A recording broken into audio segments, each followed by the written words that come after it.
My peoples, welcome to Rant and Randomness. I'm Luvvie Ajayi Jones, and this is my show where I'm talking about things that I'm loving, things that I'm side-eyeing, and having great conversation with really dope people. I'm here at the Chicago Recording Company, bringing y'all the radio voice as always. And on this episode, my feel-good is the fact that the holidays are here. I actually really do love Christmas time. I rant about the glorification of home ownership and spotlight humans of New York. My guest is the brilliant, incomparable Ty Beauchamp. So let's jump into it.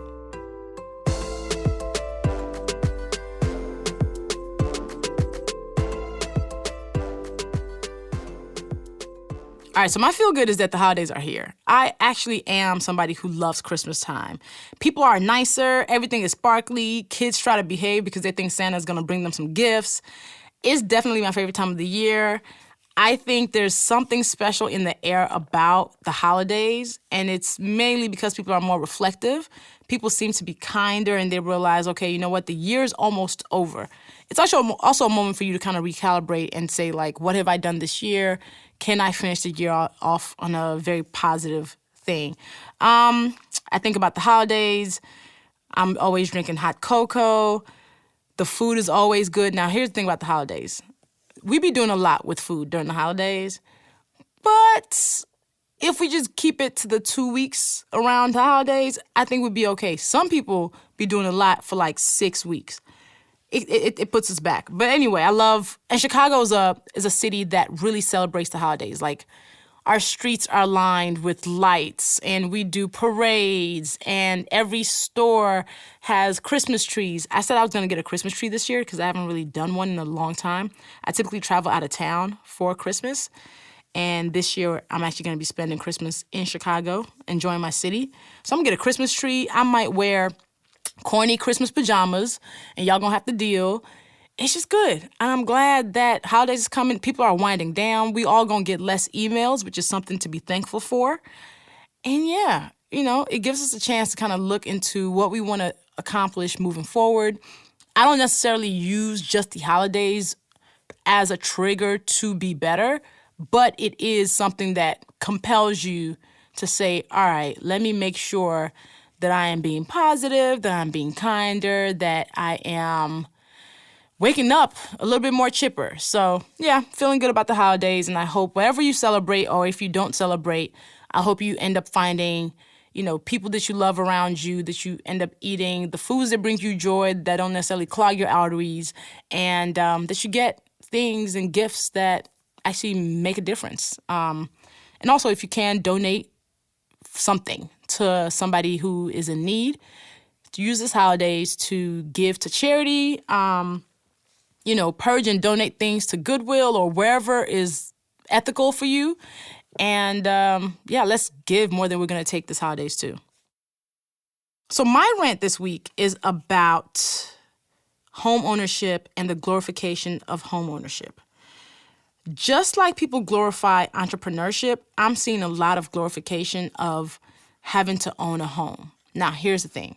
I am not saying it is bad to own a home. I own one. What I'm saying that I'm seeing a lot of is people using home ownership as some barometer of adulthood. Here's the thing. Home ownership, it can be a wealth building tool if owning that home will not bankrupt you, or if you won't be sitting in an empty 1,500, 2,000 square foot space just to be able to say, I own a place. I'm just seeing that some of the posts that on social media are making people feel bad for renting, talking about like, you're just flushing money down the toilet. Maybe that person just isn't sure where they're going to set their roots. Maybe the person isn't sure where they want to live in the next 2 to 3 years. Maybe they're doing their best to make sure their student loans and other bills are paid, right? Plus, here's the thing about mortgages, okay? People tend to think that homeownership just means mortgage. No. Also means homeowners insurance, property taxes, plus money it takes to fix things that break, because things always break. So I just want people to be more cognizant of not letting the internet or memes or any one security complex force them into a 15 or 30-year anchor that they can't afford. And I owned my place. I waited 32 years to buy my first place.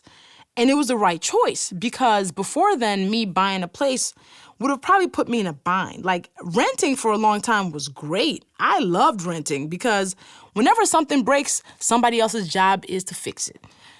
Now, when you are your own landlord and it is becoming wintertime and all of a sudden your furnace stops blowing hot air, you can't call nobody and say, hey, can you come fix this furnace and not worry about how much you're going to have to pay.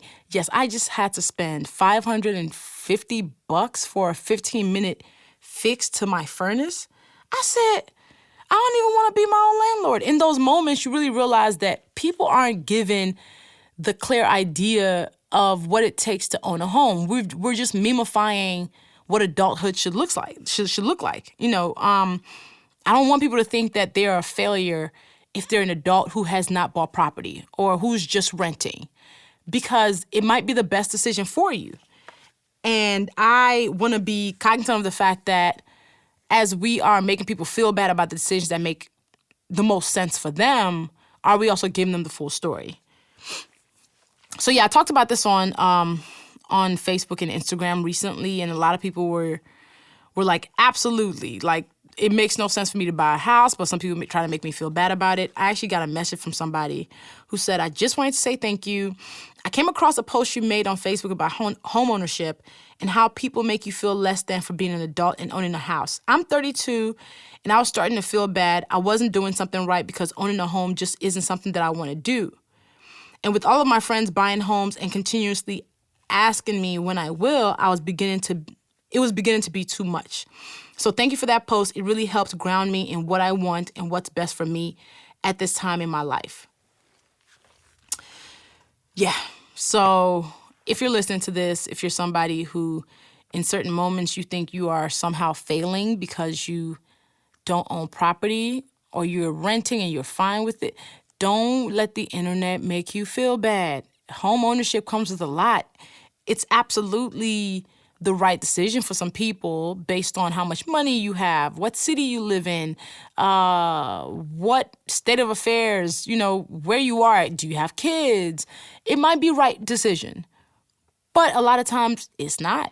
And renting is what makes most sense. So yeah, I want us to stop glorifying these things, stop telling just half stories, and also not overgeneralize the fact that we did something in a particular way or on a particular timeline means everybody else should do the same. So yeah, let's stop that. Shout out to the renters. You should call your landlord right now just because you can, and just figure out something that you want them to fix because it won't cost you money. Meanwhile, the rest of us who own a place, we got to think through like, okay, do I want to paint right now? Do I want to replace the microwave that's broken? Do I want to actually get this furnace upgraded even though it's not doing good enough? Call your landlord. Shout out to you for having a landlord that you can call to do these things for you. So my spotlight this week is Humans of New York. It is a photo platform, and it's incredible. It's nothing like I've really ever seen. There's a lot of people who have tried to attempt what Humans of New York is doing, but they really can't. It was started by photographer Brandon Stanton, who set out on a mission to photograph 10,000 New Yorkers on the street and create a photo catalog of New York's people, the flesh and bones that make up that city. And he started with that intention, but it quickly grew. I remember I was following Humans of New York on Facebook before he had 1 million followers. And now he has I think something like 15 million. Oh, 18 million. Yeah. So even though it started on the streets of New York, it quickly expanded. People invited him to come to their cities and document them, and soon it became international. He meets people on the street, and I think he just tells them, so tell me your story. And a lot of things that come out, some of them are really funny, some of them are really tragic, some of them are really romantic, some are gut-wrenching, some are the types of stories that you can never forget. His work, I honestly think it should win a Pulitzer Prize because it's brilliant. It's simple but brilliant, but it's really not simple because ultimately it teaches us that our stories merge us, our stories unite us. No matter who you are, where you're from, you have a story to tell. Doesn't matter how ordinary or extraordinary you think it is. He did a series where he went to the continent. He went to Africa, and he went to Rwanda, he went to Ghana, he went to Nigeria. The Rwanda portion of his piece, it was heart-wrenching because he interviewed people who were survivors of the Rwandan genocide back in 1994, when I believe like 1 million people died in 3 months. It just held onto my spirit. It held onto my spirit.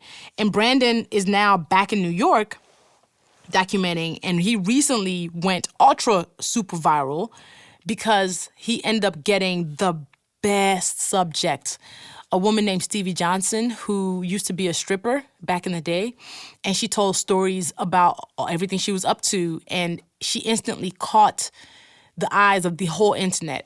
I instantly became obsessed with Lady Tanguray. Tanguray was her stripper name back in the day. Her boldness, her brashness, she has such an amazing story that I instantly went on I need to have her on Rants and Randomness. I need to interview her. I need to find this woman. I'm working on it, y'all. If I can get Stevie Johnson, Miss Stevie Johnson, on Rants, I will. And really, I want to actually write her memoir. I think my wordsmithing, her stories, and my insistence on making sure that her story is done justice, I would love to write her memoir. So I'm putting that out there in the universe, and I'm hoping that happens. And I'm also hoping to have her on the show. Ultimately, Stevie Johnson's story is one of millions at this point that Brandon has told. He has a Patreon. Y'all can support it. It's patreon.com/ I think either Honey, Hony, or Humans of New York. It's so good. I am inspired by people who tell great stories. I'm inspired by people who start things that might seem simple but end up impacting the world. I'm inspired by people who use their gifts for the greater good. And Brandon Stanton's platform, Humans of New York, is everything that epitomizes good storytelling. And what happens when we get creative and then just do something without expectation. It's blown up for good reason. How you can follow Humans of New York. They're on Facebook, facebook.com/Humans of New York. On Instagram, it's @HumansOfNY. And there's a Patreon that is where you can give, something like even $5 a month. And you'll get even extra stories that are not posted on his social, or he'll go deeper on a story that he told. And that's patreon.com/Humans of New York. Again, I think storytelling really allows us to humanize other people who might be people we will never meet, who are completely different from us, who live on the other side of the world. And Humans of New York has proven that every single day, that with stories, we can change the world. So go follow it. You probably already are. But in case you aren't, you should. And now, my interview with Ty Beauchamp. She's dope. Ty, what up? Luvvie, Ajayi.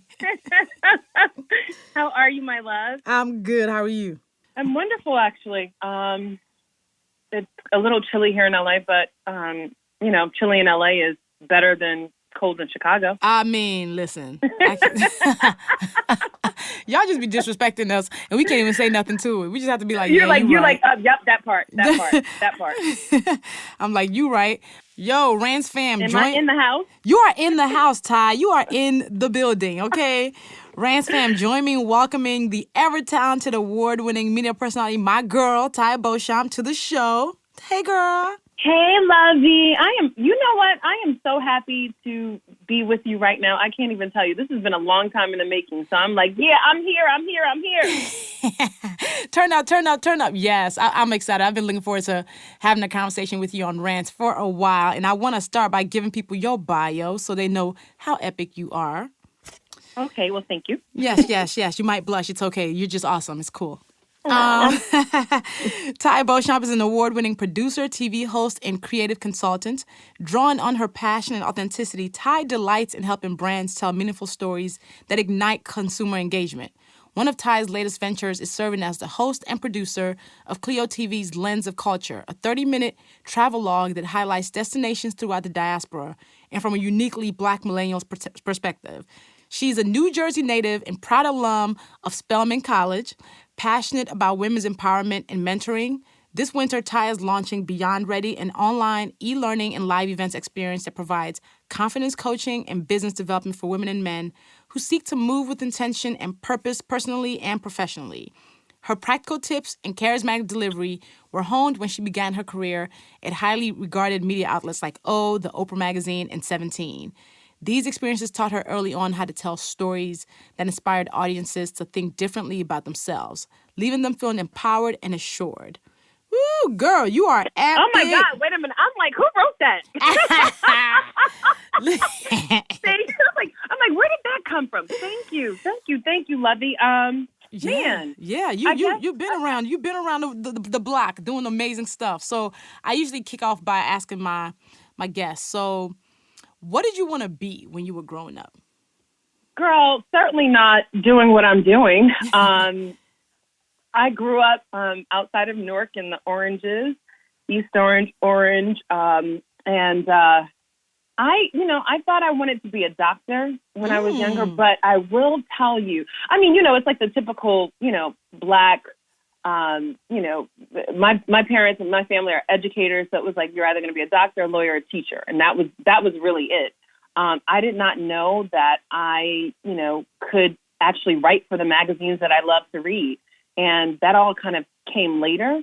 I will tell you, though, I had this very early experience when I was probably about 4 or so, because I started, in church, speaking in church and singing in the choir and those solos. I did have an early feeling that I would speak in front of people. But I didn't really know how to actualize that until later. And so, I loved fashion. I loved storytelling. I had an imaginary friend until I was 10. So a little delayed in getting rid of Penelope. Penelope was with me for a long, long time.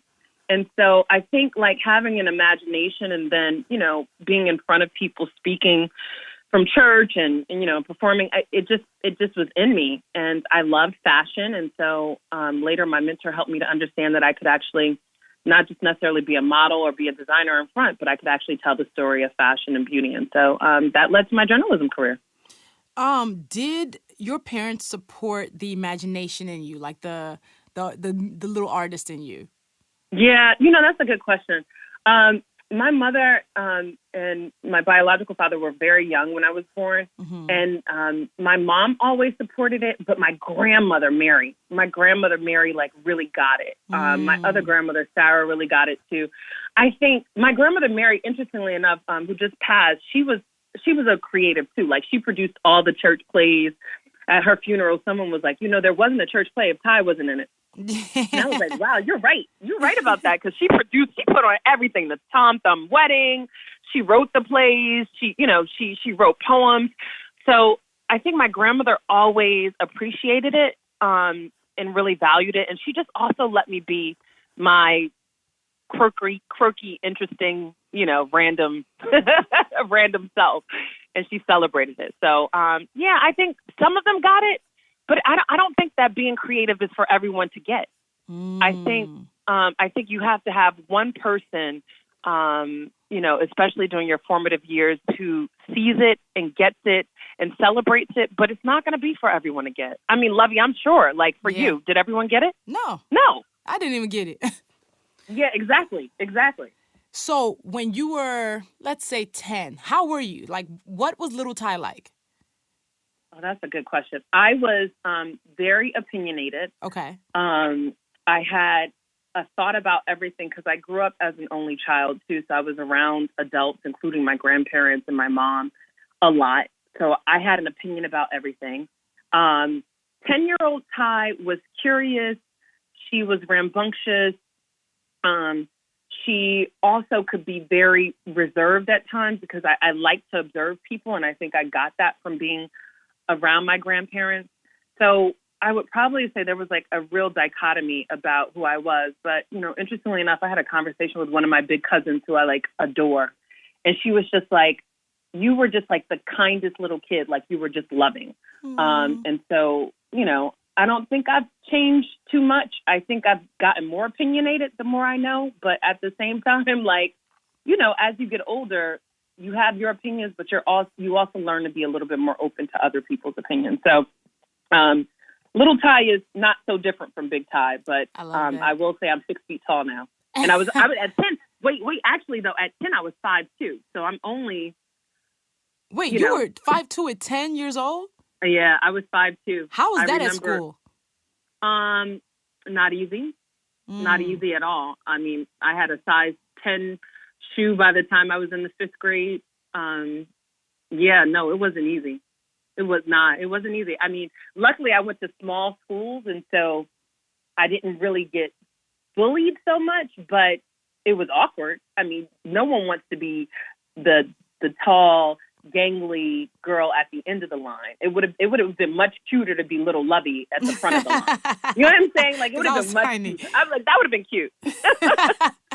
So basically you were already taking up space at that age. Yeah. Oh, wow. That's a really good way to put it. I don't think I saw it that way because it was hard. It wasn't always like super comforting. And I will say I was awkward until about age 14, 13. Then I was cool. Like, I became a little bit cooler. But what changed? There were definitely some. My 8th grade year, I went to public school. That helped. Okay. A real talk, though, that seriously did help, because I think it just opened my world to different environments. You know, I think sometimes, like, when you're sequestered and you're kind of kept in very, formed environments, it limits, your perception. Right. I mean, really, ultimately, it limits your perception. And so I think going to public school, I was able to kind of, like, extend myself outside of the boxes and the parameters that I had known. That had been really confining and strict and, very specific. And, I think I found a little bit more of myself because I was able to identify outside of the way that I had always been taught or shown to identify. So how does that make sense? It does make sense. It does make sense because basically your world expanded and you were able to kind of step outside of that quirky piece and just become Ty. So how did you maintain your confidence in the moments when you were like, "Whew, I'm the tallest person here," and it's weird when it's not easy being different when you're young. No, it's not. It's so funny. I just did a TED Talk and I talked about always feeling other, and not in a way that when people are like other. I wasn't like the awkward kid. I wasn't the awkward kid that was like off in the corner. Fortunately, because I was reaffirmed a lot at home. Like, my grandmother, my grandparents, and my mom, like, literally poured into me. And they put me in spaces, like at church and dance class and ballet and piano and all that other stuff where I was really reaffirmed. So that helped. So I wasn't, like, awkward in the sense of, like, over in the corner reading my book, like, all day. Like, it wasn't like that. But I didn't become the cooler kid until I had that more robust experience. But I think, I always felt some sense of other, mostly because I grew up in multiple home environments. I had my paternal grandparents' house. I had my maternal grandmother's house, and then I had my mother's house. And so I grew up going between worlds regularly as a kid, and I didn't know anything was different about it. And then, to go to Spelman, and I went to an all-girls small high school as well. So then again, you see how those environments are really controlled in some ways. And then to go from Spelman, an historically all Black college where there are nothing but dynamic Black women, smart Black women, like running the stuff. And then to go into the, what is predominantly a white privileged world of magazine publishing, I was yet other again. Right. So I think being comfortable with recognizing that I didn't always align, but finding my voice in those spaces, and then, growing into a person that realizes that there are different spaces that necessarily weren't created for you, but you're going to show up in them. Come on. And you got, when you show up in them, you got to decide who you're going to show up as, right? And having the opportunity to do that consistently, I think just really kind of nurtured me and helped me to build out that confidence. And now, I mean, I'm going to show up as my full self everywhere I go. You're going to get smart Ty. You're going to get stylish Ty. You're going to get business, minded Ty. You're going to get foolery. You're going to get the Yeah. cut up. Like, you're going to get all of it. I get All I, of it. I get the random the prayers that you, even though I might not always respond to it, they always come on time. But we'll get to that one. Aw. We'll get to that part later. So when you decided to go to Spelman, what was the choice? What made you say Spelman is a place I want to spend the next 4 years? So Hillman, I mean, a different True. world was obviously a huge part of the inspiration growing up in the 90s. So a couple of things. I had an older cousin that went to Spelman many years before me, and I just thought she was, like, amazing. And she was, like, a distant cousin, but, like, I just thought she was, like, a baddie. I was like, she's a badass. And then watching A Different World, and honestly, every Spelman woman I met while I was in high school, and then I went on a college tour 8th grade year too. But every Spelman woman that I met while I was in high school, I was just like enamored. I just thought that they were amazing. But crazy enough, and this is random, but this is also goes back to that spiritual piece. God showed up and showed out because I had been in private school all my life. My mom was a single parent until she married my stepfather later, with the support of my grandparents. And so when it was time for me to go to college, I was like, I'm going to stay in state and go to Rutgers. And I had been recruited for basketball because I was a basketball player, so I got accepted to top schools, but they all wanted me to play basketball, and they all wanted, I would have needed some additional financial support. So I was like, I'm going to go to Rutgers.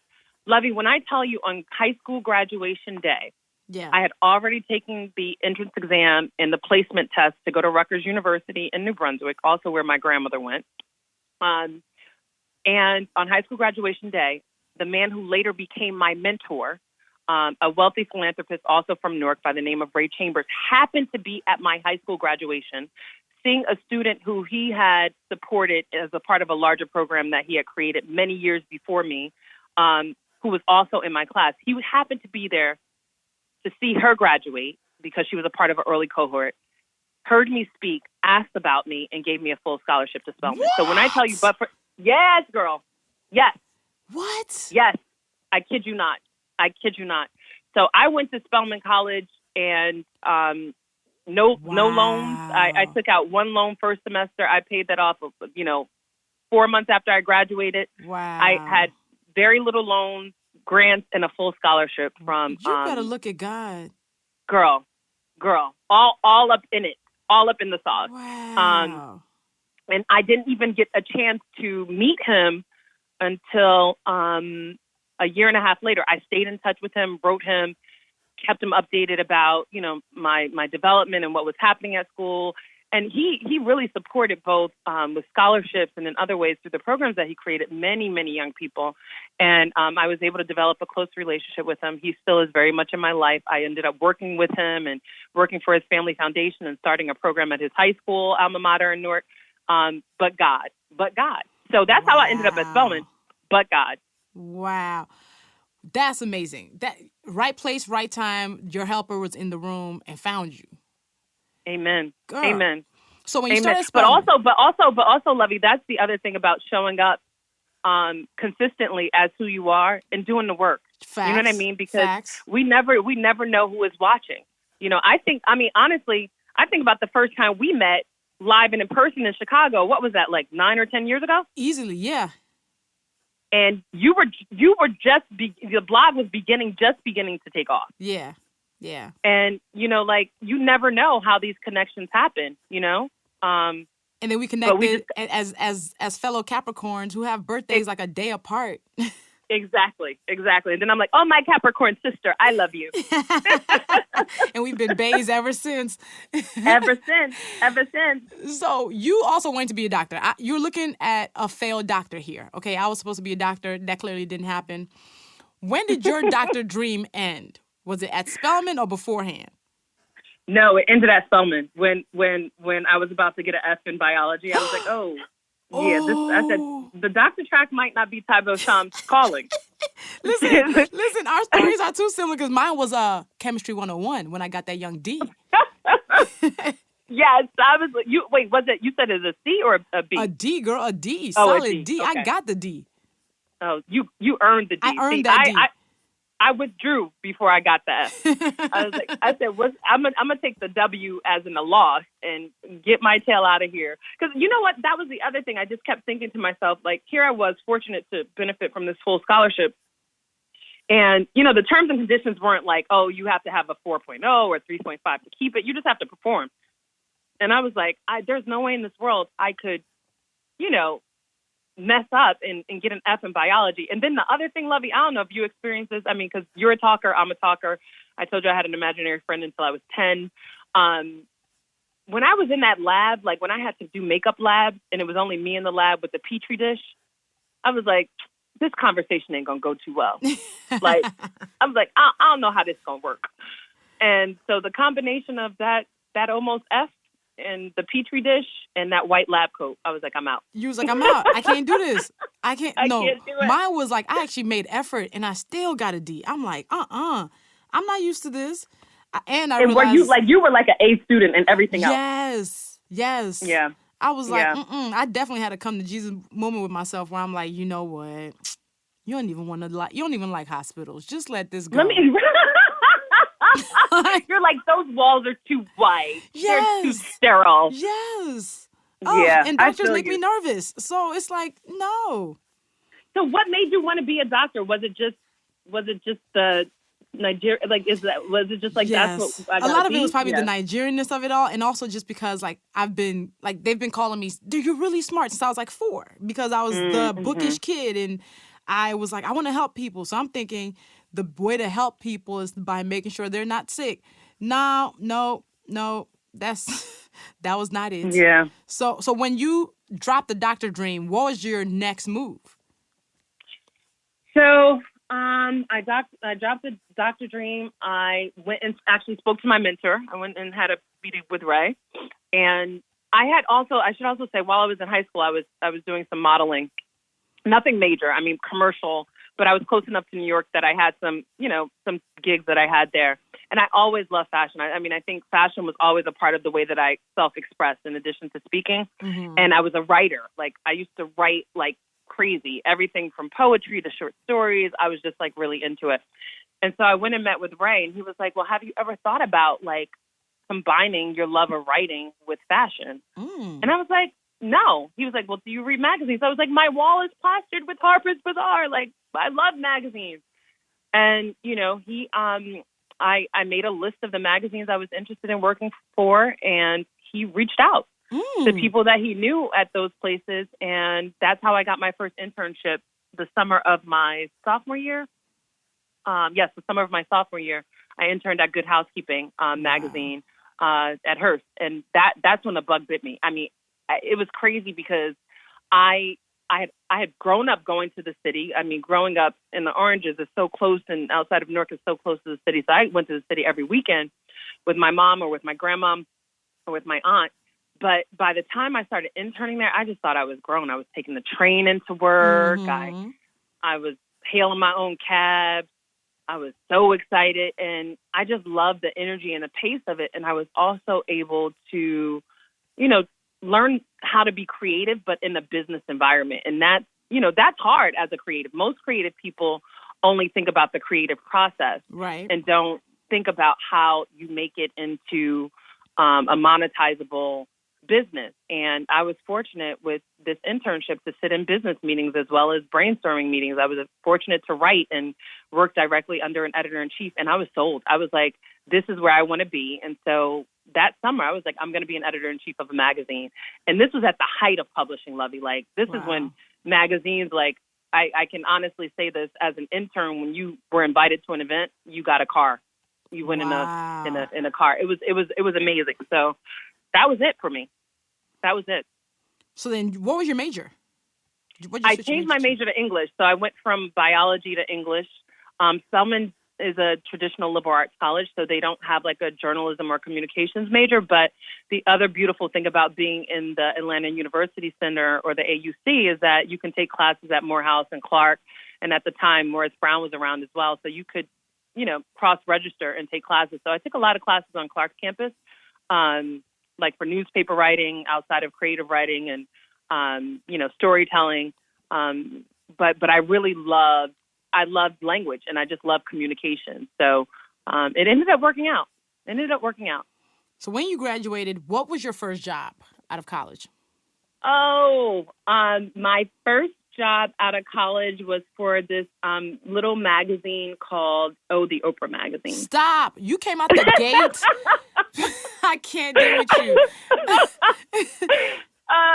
Yeah, man. I can't even tell you, Luvvie. I've just been so blessed. Still, by far, I didn't stay in corporate very, very long.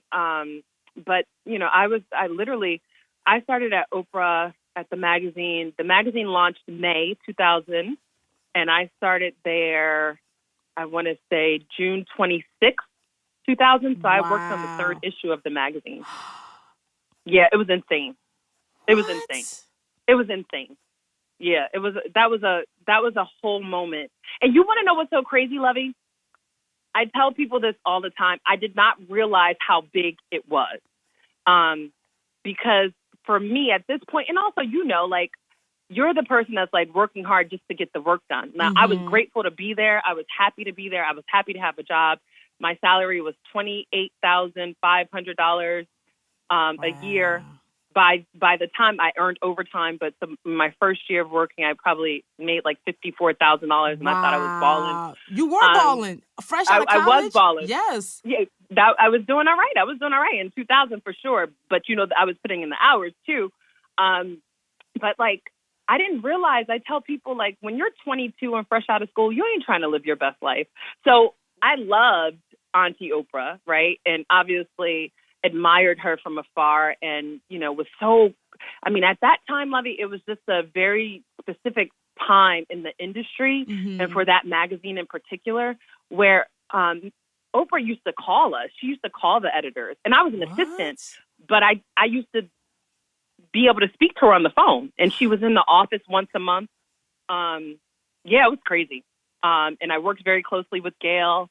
You know, I saw Gail in the office every single day. It was an amazing place to be, to learn about not only journalism, but learn about women and how to empower women. And I tell people all the time, I'm very clear that had I started my career at another magazine title, like, and by that time I had interned at Good Housekeeping and Harper's Bazaar. But had I started my career just hypothetically at a Vogue magazine versus at an Oprah magazine, I think my lens and my perspective on how to engage and empower women would be very different, right? I would have done it at Vogue with the lens of what was just high fashion, right? What the garment was about, what that piece was about, opposed to who was the heart and the spirit of a woman. And, you know, I think being able to work on a startup and a launch, which I was able to do again and again, really enabled me to understand, again, not only the creative process, but how you build a business, right? Because when you're at that early stage, you're trying to figure out not only what is exciting and interesting to you, but you have to figure out how that's going to connect with the audiences. The other thing is, like, you know, at a title like Oprah, and at this time, you know, in 2000, she was just getting off of television. Everybody really saw Oprah, and they still do, but they saw at that time, like, as their friend. So women would call the magazine, and they would send them pictures like, I'm trying to, you know, figure out how to deal with my hammer toe. I'm trying to figure out how to, and you had to call and have conversations with these women because you were ultimately a representative of Oprah. It wasn't like being at this random entity. And so it taught me a lot. It taught me a lot, not only how to write and how to tell stories, but how to make it meaningful for women, how to make sure that every woman that read that magazine felt seen, heard, and understood. And then obviously how to show up as yourself, but recognizing that you're a representative of something and someone bigger. I love the idea that your lens was able to kind of be solidified because of O Magazine. At that time, did you have other friends at, like, other magazines? Did you have to interact with other magazine staffers? How was the difference in the moments when you were in those different spaces? Oh, my God, girl. So, you know, fortunately coming from Spelman, a lot of my friends went into other creative spaces, so I had friends who went into music. My best friend went into education, so that was very different, and she was back home in Jersey. There were not many Black people in magazine publishing at that time. I started in 97 in magazines. There were a few of us, most of us that were Black and of color women were like at Essence and then Honey came around later. But Ebony were at titles that were for people of color. There weren't a lot of us. And that was hard. What I will tell you, I remember distinctly feeling, not necessarily at Oprah, I didn't feel this at Oprah, but later when I went to 17, realizing that sometimes when you're in those spaces, you feel the crazy pressure of having to be the voice of all Black women. And you're like, well, we're not a monolith. And I don't know if I was able to communicate it then the way that I am now because I was so young, right? And I did say it, and I remember saying it like, all Black women aren't the same. All Black girls are not the same way that, all others aren't the same. So there wasn't as much interaction. I mean, there was Tasha at Vibe, there was Tia Williams. Tia. Yeah, no, I mean, we were like, and she was amazing. Tia was amazing to me because Tia was a few years older than I was or am, and Tasha. But there wasn't a large community, to put it to be very plain. How long were you at O Magazine? I was at O for almost 3 years. So I stayed there for 3 years. I was fortunate. I got promoted a ton. I bust my ass. Worked really, really hard, and it was recognized. I mean, so that's the other piece. Like sometimes you just don't know who is watching, and my editor-in-chief at the time, Amy Gross, and Gail, who I will always consider a mentor of mine because she mentored me so much, even when I decided to leave to go work on the prototypes that became Suede magazine a couple of years later. Gail was the one that I went to and said, look, I'm being offered this amount. And she's like, well, we can't match, and she was just amazing, like really, really supportive of my journey always. Yeah, but it was a time, and I just feel so grateful now to have had that as my first job, but not even just my first job, but just as an opportunity to learn. So what made you realize it was time to move? How do you know when something that feels like home still is somewhere that you need to leave? That's a really good question. I think at that point, I'll be honest, I knew it was time to leave because I knew that the type of work that I wanted to do, I couldn't fully do at that time at Oprah. By this time, I think I started to get really clear that I was super passionate about not only women's stories, but especially Black women's stories. And so I also was very passionate about fashion. At this point, I had moved over from fashion and beauty. I started out as fashion and beauty assistant. And when I left, I was beauty editor. So I moved over to the beauty department where you write a lot more than in the fashion department. It's a lot more styling usually. And when Essence was working on launching what they called what would be like a Vogue for Black women, I was like, oh my God, I want to be a part of this. And I met with Susan Taylor. I met with then Elaine Fluker, who was the interim editor-in-chief before Suede actually became Suede. And it was an opportunity to launch something new. And so I don't know if I would say I got everything I could have out of Oprah magazine in terms of an experience, but I knew that there was a calling that couldn't necessarily be fully actualized and realized at that time. And I also will say I was young and dumb too. But in the best possible way. Like, when you're 24 and now you're offered the opportunity to start what will be another legendary opportunity. I think some of it was ego. And then the other part of it was a recognition. I mean, because it feels great to be wanted. Another part of it was like, what could I do in a new space?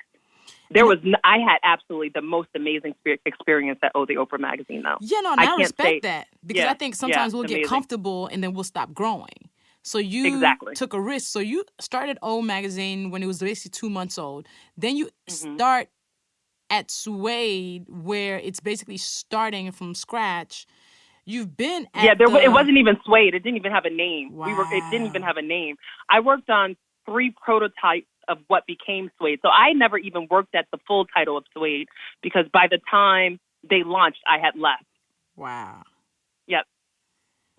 Girl, you're like, you know how Forrest Gump was like in all these historical pieces?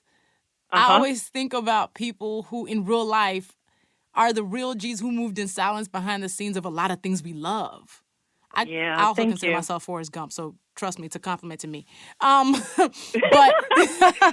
wait, Luvvie, in true Capricorn fashion. in true Capricorn fashion, I'm like, listen, I feel like I'm Forrest Gump at times where I'm just like, how did I get here? So, girl, man. Go ahead. No, I mean, I have those moments, and I just feel what I will say.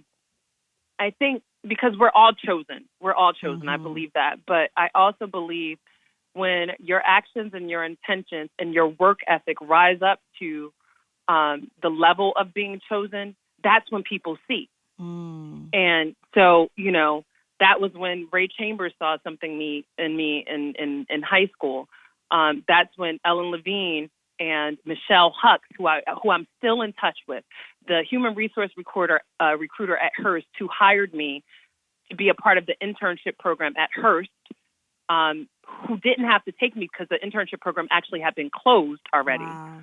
And it was a small internship of 20 people who saw me then. And then, developing the relationship with Ellen, and then Gail and Amy Gross at Oprah who saw me, and Oprah who herself saw me. I remember, the first time I met Oprah when she came into the magazine while I was there, or the people, my beauty director who hired me, my fashion director. And then, when Susan Taylor saw me and Elaine Fluker and asked me to come over to what became Suede. And then when I went back to Hearst at 17, when they bought 17 magazine and relaunched that magazine with Atusa Rubenstein and the team at 17. I do believe that when you're chosen, you do the work, you do it with integrity, intention, and purpose. You will be seen, and called into a place and a space. Like who you are, Luvvie, is not by accident. Not who you are on the daily basis. Who you are in the world is not by accident. Your voice has been being honed all these years. The people that you poured into, the people that that you studied and understood, and all of that. This is not by accident. God is good, and you and I talk about faith. We talk about religion. We're both Christian. We understand the role of God in our lives. To me, it sounds like your story, similar to mine, is God ordering your steps. Girl, every single day. And I could even go back even further. I mean, I share this very openly, but for the grace of God and my grandparents loving my mother and my father the way that they did and choosing to love me so that my mother and my father could go into college, live their lives, but for. So I'm very, very clear. But that's why I also, I always try and walk with a level of humility and grace. Yes. Because in addition to the work that I do, I know it's not all me. Yes. It's not all me. You also walk with the space, so I think humility and gratitude go hand in hand. You can't have one without the other. How do you basically think about your life when you are in the quiet moments? What do you do as you're reflecting? Well, let me just tell you this. Let me talk about the times when it's not easy. Come on, let's do it.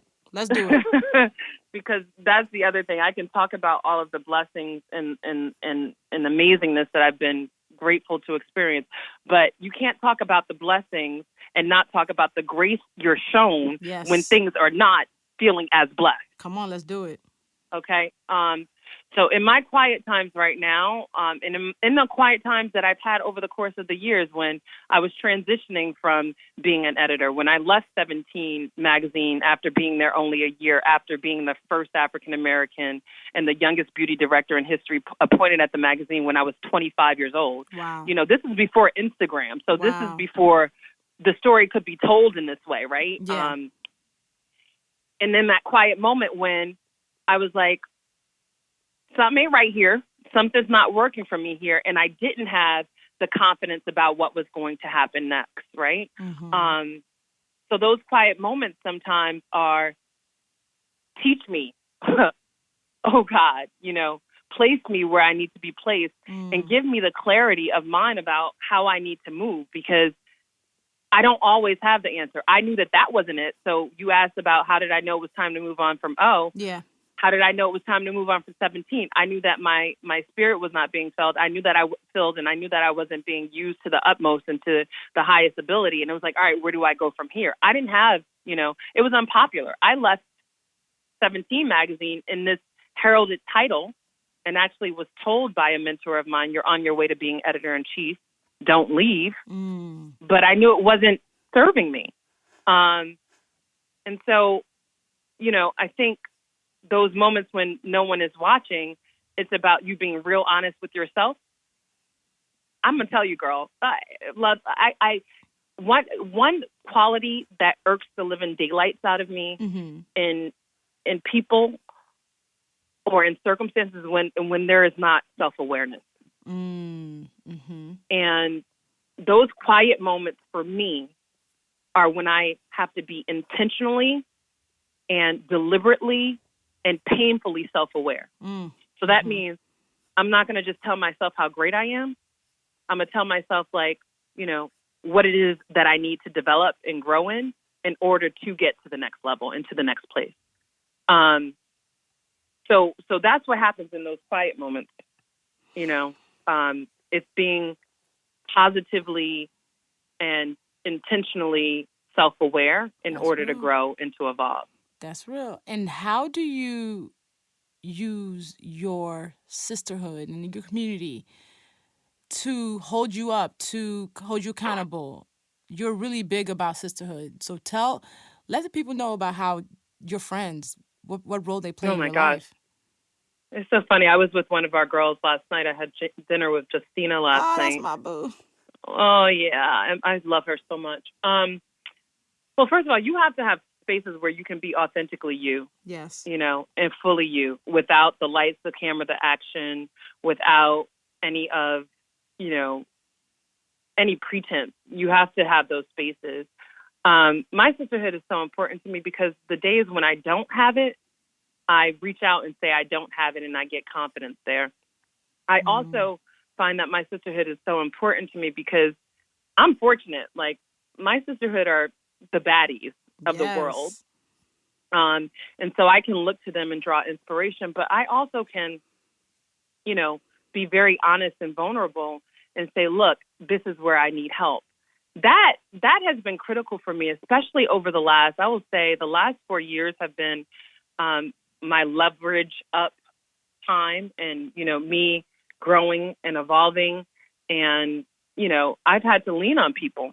I've had to say, here's what I need.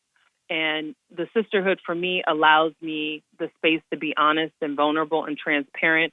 And they also allow me to be fully me. Yep. It's like what I said earlier. It's like sometimes it's a kiki, sometimes it's a crack up. Then when I'm like, oh, we got to pray. Like for real, add color. Oh my gosh. Yes. Let's talk about add amazing, color. Right? Add color. Amazing. Luvvie gave an amazing talk at Add Color, and I had the opportunity to host the conference. Luvvie also hosted the gala, and our girl Jovi was there, and I hadn't seen Jovi at the time she's expecting, and I knew she was pregnant. Mm-hmm. She had told me some time ago, so I was so excited to see her for the first time, see her and George for the first time, and she had just gotten off a plane, and my immediate reaction was like, girl, let's go into prayer. That's what the sisterhood is about. Yes. That's what the sisterhood is about. Who's going to lift you up and support you? And that's why also, let me just tell you, I don't tolerate fake friends either. Amen. Who has time for it? Girl, guess what? Who has time? Girl, listen, your fakeness will not affect my realness. Ooh. So come on. Yes. Your fakeness will not affect my realness. And so that's when you got to move people very nicely and gently over to the side, because life is too short. So life is too short. 3 years ago, when the day that my book hit the New York Times bestseller lists was also the day of the Ad Color Awards. On that day, I was nominated for the Rockstar Award. I remember. I was And there. you were the one who actually announced my name. Yep. And I have the pictures of me and you hugging like crazy. There is so much joy being able to experience some of the best moments of my professional life with some of the best people I know. And I think about how fortunate I am. Like in the moments when I'm saying prayers, I'm thanking God for the opportunity and the favor to be able to experience this joy with folks who I love. And if y'all listen to this, Ty is literally one of the best people I know. Like, I will get a random text message prayer from Ty, and I might be running myself ragged on that day and going from one place to another so I don't reply. Trust me, I read it, and I said amen. And I'm like, how does she know when I needed to hear it? Oh, thank you. Here's the thing, though, Luvvie. Like, the other thing is when I connect deeply. And I think that's because I've never wanted to be, of the world that we live in. Like, I'm going to be in it, but I'm not going to be of it. And so when I connect deeply, like, I don't send those to every single person every single day. It's the day that you come to me. It's the day that I feel your energy and your spirit. It's the day when I'm like, oh my gosh, Luvvie has this going on, and I just want you to know. So I appreciate that it's received, and I don't ever expect responses. I tell people that all the time. Like, I also do that so that you can have the space that you need to sit in whatever you're sitting with, but just to know that you're being thought of and loved.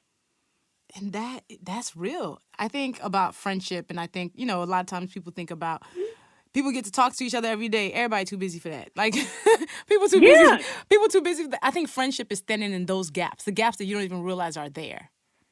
And girl, you got a husband now anyway. Come on, listen, girl.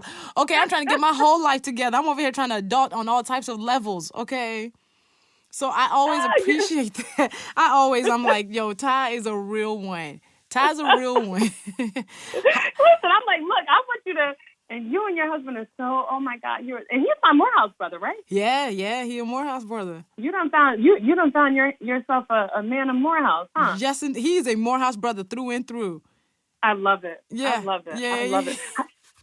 How are you adjusting to married life? What's the adjustment been for you? It's not, you know what? I thought it would be jarring. For some reason, I thought I'd wake up one and be like, oh my God, I'm so bad. I mean, I still have moments where I'm just like, I can't believe I'm actually somebody's wife. I can't believe I am grown up enough to be called somebody's wife. But overall, though, it's cool. I think we'd already taken each other very seriously, and we'd already been looking at each other as like lifelong partners. Partners, that's right. So it wasn't like an automatic like switch of, oh my God, and now I realized that I'd already been in this space in my head, and he had to. So honestly, and that's why I decided that's part of the reason why I was like, okay, I want to slow down. I spent so much of the last 7-8 years building my career. I focused mostly on my career. Now I'm switching, like, okay, what does it look like to actually focus mostly on my friends and my family and my husband, and just not missing the moments that matter. You know that. You want to know what? Man, listen. That is so powerful and so important. I've actually been talking to, after I froze my eggs, and people know that I was a caregiver to my grandmother, been talking a lot to younger women about the importance of being clear and intentional about looking at your life holistically and fully. Yes. Because I know for me, and I hear you were intentional. You're like, the last 7 years I was focused on, work and business and building, but you also were not saying no to relationships. Right. And not inviting it in. It may have been the majority of what you were spending your time and your energy on, but you were not saying, okay, I don't need a partner or what have you. Right. So many of us as career-focused women, especially as career-focused Black women, we lean all the way in to one area and don't spread out enough into those other areas, and then wonder why, for me, you get to a certain point in your life where I'll be 42 in January, and it's like, where he at now? Oh, but girl, you have not been planting the seeds the way that you should have been. You know what I mean? Yeah. And so I think I celebrate you also for recognizing the seasons, but as you recognize the seasons, sometimes in the winter you still need your raincoat, right? And so yes, you know what I'm saying? So yes. you're taking all of those moments with you, and just having clarity about that. So I want you to take some time off and, you know, take it easy and have all the fun for all of us. Yes, indeed. Yes, ma'am. Listen, look, and you and I even talked about it. We talked about like the whole idea of, we've been traveling like crazy, all the stuff that's going on. I think one thing I did in the middle of all my busy, in terms of trying to maintain my relationships, is to actually be honest about my capacity with my friends. So I didn't just disappear and was unavailable to them. I'd be like, for the next 6 weeks, I'm traveling like crazy. I'll be back this weekend. Let's go to brunch. So in between my crazy, busy jumping on planes, I also try to make sure that people who are my day ones and people who I love knew that, listen, when I finally do have some pause, me and you, let's do it. Yeah. Yeah. And I think, but you also granted yourself real grace and the space to recognize that you don't need to do it all the time. Yes. Yes. Because that's the gotcha. So many of us be like, okay, you know, all things to all people all the time. That's not realistic. It's not. And I think that's a narrative that we have to stop telling ourselves and grant ourselves grace to be like, no, here's how I'm going to. Everything can't be a priority at the same time. Facts. Everything is not a priority. Facts. Right? And so just being honest and real with yourself about what those priorities are and creating your top three at any given moment. And then, like you said, communicating what that is. So I'm communicating very openly and honestly, yes, that love is a priority for me. Not in 2020. Love is a priority for partnership in life and in business. Is a priority for Ty Beauchamp as of yesterday, I the love day before yesterday. Look, last speak week, it. The week before that. No, I'm kidding. Speak that for real. So love. I'm glad I actually know that because listen, I'm gonna keep my eye out. If you get a text message from me and I'm like, Ty, I think I might know somebody who might be good for you, go ahead and reply back, and I'm gonna keep my eye out for that. Exactly that. And, and I'm clear, like the priorities are that, and the priorities are also having stability and time, and travel, because as you said, being on planes every week, it is such a blessing. And I thank God for like the opportunity to go and connect and meet people and share and exchange and grow and learn and earn at the same time. But it's not easy. No, it's not easy. So yeah, it's not easy. What project are you working on now that you're most passionate about? So there are a couple. I mean, I'm really excited about Beyond Ready because I've informally mentored and coached so many over the course of the last almost 20 years of my life and career, that I think this will really kind of provide a space and opportunity for me to reach more people and connect with more people about building confidence on how to pivot in your career, how to pivot in your life. I mean, because when you think about my career trajectory, I've made quite a few pivots. Right. And I think a lot of people, look to me for that. And I have done so with confidence. That doesn't mean it was easy, but I've done so with confidence. I try and motivate people to overcome fear. And so I'm excited to share those principles and how you do that. And then I've been on this crazy wellness journey too. So a lot of people have asked me about the journey to wellness. And so Beyond Ready will be a platform for me to share insights and wisdom on helping people to do and actualize for their lives in that way. So I'm excited about that. There are a couple other projects I can't exactly share, but okay. I've been in talks with networks and platforms about, so because when you go in front of the camera, people don't realize that you're behind the scenes creating. So I have 3 projects that I've created myself, and that we've been pitching, and we're getting some amazing feedback now. And then who knows, there are, I work with brands pretty consistently, both as an ambassador and a consultant, but there might be some movement with a particular brand that I might work with more closely. So we'll see. And then you also you co-host a Cleo TV travelogue show with my boy Elton, who, fun fact, the graphic for Rant and Randomness, that photo of me, Elton did that photo. And he's no just way! Yeah, absolutely. Mm-hmm. I love it. Oh, yeah, Cleo, listen, Lens of Culture, and then I'm sorry that I didn't mention it. It's because, you know what's so crazy with Lens of Culture? What? We shot that from April through August. Oh, my gosh. And so, you know, when you're shooting, you're all the way in it. We shot 12 episodes, and so hopefully we'll get a season 2. And then so that would be starting to work on that sometime in the spring. But Elton is my boo for life. I love Elton. That show, honestly, is amazing because it afforded me the opportunity to travel and now to share, you know, my love of travel with the world. But Elton was one of my greatest blessings this year. And I knew Elton for years, but we had never really deeply connected.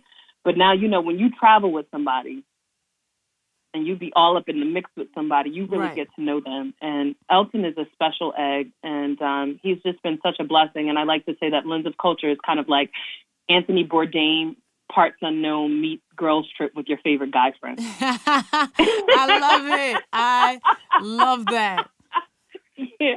He's a kiki, so we have a moment. He's a good time. He's just brilliant. He's a brilliant creative. He is. Yeah. So I always love to ask people, as you are doing all of these things and trying to, you know, be the best person you can be, what are you doing for self-care? Oh, well, the wellness journey has been real for me, and the fitness journey has been real for me. I was an athlete in high school, and I've always been super athletic, but I had fell off, and I think transitioning from New York to LA and being a caregiver, my self-care is hiking and working out. I do that almost daily. I probably work out 5 to 6 times a week. Like today I did, before I got on with you, I hiked, Runyon, and I went to the gym. Girl, I just came from the gym. I think it's trash, but continue. You're like, I think the gym is trash. I don't like the gym. Like, girl, it's my whole, it really feeds my entire energy. It just, when I don't work out, I'm a different person. I really am. Okay. I really am. So I realize that it's a part of my mental well-being to do it. The other self-care thing for me is I started therapy not too long ago. Amen. Like and that's an expensive self-care moment. But yes, it is. Therapy is not cheap. I'm like, dang, really? I got to write this check. So that is it. And I spent intimate time and great time with my girls. Oh my God, I went to this amazing place, Luvvie. Do you like the outdoors? Depends on what you mean by like. Look, you were like, depends on what you think, what you mean by like. Okay. If it's warm outside, I don't mind the outdoors. Okay. All right. So you prefer the beach. You're not like a woods girl. So where'd you end up going? I went to this place called Blackberry Mountain. It's in Tennessee. There's Blackberry Farms and Blackberry Mountain. So one girlfriend and I, she had like made this reservation a year and a half ago. It's outside of Knoxville. And when I tell you, we were there for 3 days. We went to the spa. We walked in the woods. We worked out. We just sat down and relaxed. Those are my real self-care moments. It was amazing. It was amazing. I'm trying to figure out how to plan a retreat there. So you'll get an invitation for that. You know what? But yeah, I can be peer pressured to doing stuff like that. I can totally be peer pressured to doing it. But I gotta peer pressure you, like if I know really. If I know my girls is going, I don't like to have FOMO, which is fear of missing out. So if I know all y'all going, I'd be like, fine, I'ma come. And then you get there, you become the ringleader. But I can't even tell you, it was just so amazing, just being there. And you know, I also went to. Have you ever been to Joshua Tree or Palm Desert? But I've heard of it. I was supposed to go last year. I ended up making it. You have to make your way out there. It's sometimes, you know, self-care is doing nothing. Sometimes self-care, like, you know, everyone's on this big self-care thing, like go get a manicure, go get a pedicure. Sometimes self-care is sitting your ass down and doing absolutely nothing and being cool with it. And being fine with it. Being fine with it. So I don't know if it's the wisdom in me, but I'm like, that song "Turn Down for What?" I'd be like, "Turn down for everything." For everything. I'd for be every like, single turn thing down under for the sun. Yes, turn down. I am in a turn down mode. Exactly. Me and my auntie robe, we be living our best lives. I know that's right. I know that is right. Turn down for everything. Everybody needs an auntie robe. Do you have an auntie robe, by the way? I don't. Ty, you don't have an auntie robe? I don't. Oh, I gotta get you an auntie robe then. I'm gonna text you so I can get your address because I'm gonna send you an auntie robe. I feel like every woman needs an auntie robe that she just. And tell me what makes it so special. Tell me what makes it so special. It don't even matter what robe it is. It's just a robe that you put on once you are in the house that just automatically makes you feel at peace. You put it on, you feel warm, plush. You take whatever, if it's wine, if it's coffee, if it's hot chocolate, if it's tea, and you just sit on the couch and this robe just wraps you up in love. You like this is my snuggle bunny. Yes. See, yes, send me the robe and also package that with I'm a mess. Package that with some eligible person. You know what? Because then y'all can have matching auntie and uncle robes one day. Exactly. Yes. What I need is a couple's auntie and uncle robe. A couple. You know what? We're gonna get the auntie robe first, and then we're gonna get the uncle, and then the uncle robe. Okay, perfect. Look, listen, we're putting it out there. We're putting it out there. This time next year, I'm gonna be like, I can't get in touch with Ty because Ty is wrapped up under her boo. And I'll be like, I don't mind. I'll see her in 3 months. I'll talk to her in 3 months. I don't mind it. Listen, I am here for it. See, that's what you call a real friend.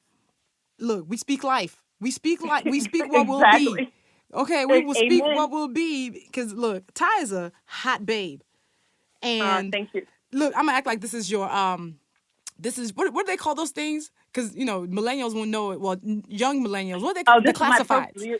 You're doing my profile. Your profile, yes. Ty is tall, gorgeous, stunning, okay? Noir pixie dust, full of light, intelligent, caring, thoughtful, funny as shit, and just like, again, fine. Lord, the lady is just hot babe, just team skata them. That's Ty.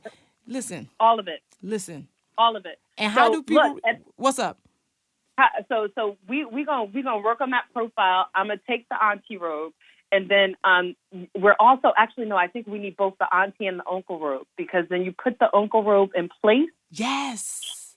See, look, that's what you call manifesting. Manifesting. So that's the other thing that I'm real clear about. Like that self-care is I spend time in meditation and visualization.